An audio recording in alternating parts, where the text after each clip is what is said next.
यह एक ईमानदार पुलिस इंस्पेक्टर है जिसे रंगाराव के गुंडों ने पकड़ लिया है। और यह है पालघर का खतरनाक गुंडा मंगल लोहार, जो रंगाराव का आदमी है। ईमानदार पुलिस वाले को जान से मारने के लिए उसे पकड़कर पेड़ से बांध दिया गया है। मंगल लोहार उसके दोनों हाथ काटने वाला था। तभी उसका आदमी बोला, भाई ये क्या कर रहा है? इसे हम नहीं बल्कि अन्ना मारेगा। अन्ना? मंगल लोहार बोला, हाँ तू बिल्कुल सही बोल रहा है, इसे अन्ना भाई ही मारेगा। यह है अन्ना, जो पालघर का एक खतरनाक जंगली डॉन है, जिसका नाम सुनते ही पालघर के पूरे पुलिस स्टेशन में डर फैल जाता था।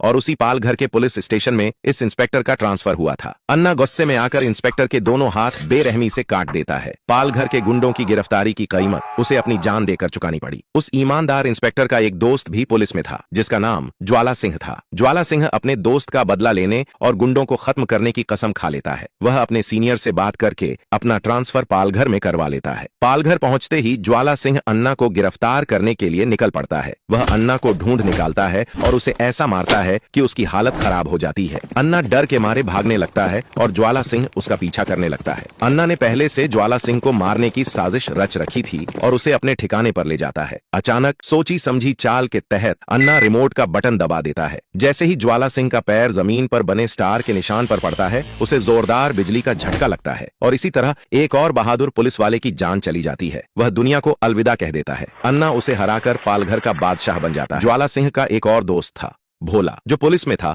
लेकिन बहुत डरपोक था। एक रात ज्वाला सिंह की आत्मा भोला के सामने आती है और सारी सच्चाई बताती है। भोला गहराई से सोचता है और अपने दोस्त का बदला लेने की ठान लेता है। वह भी अपना ट्रांसफर पालघर में करवाकर अन्ना के अड्डे पर पहुंचता है। भोला अन्ना को पकड़ लेता है और उसे बुरी तरह पीटने लगता है। अन्ना फिर से डर जाता है और भागते हुए भोला को अपने जाल में फंसाने की कोशिश करता है। वह उसे उसी जगह ले जाता है जहां जमीन पर बिजली वाला स्टार बना होता है। लेकिन इस बार भोला जैसे ही वहां कदम रखने वाला होता है, वह अचानक रुक जाता है, क्योंकि उसके शरीर में ज्वाला सिंह की आत्मा पहले ही समा चुकी थी। अन्ना यह देखकर हैरान रह जाता है और सोच में पड़ जाता है कि यह कैसे हो सकता है। तभी भोला के शरीर में समाये ज्वाला सिंह ने अन्ना को जोरों से मारना शुरू कर दिया। अब आप कमेंट करके बताइए, क्या अन्ना को छोड़ देना चाहिए या उसे मार देना चाहिए? कमेंट में यस या नो लिखकर बताइए।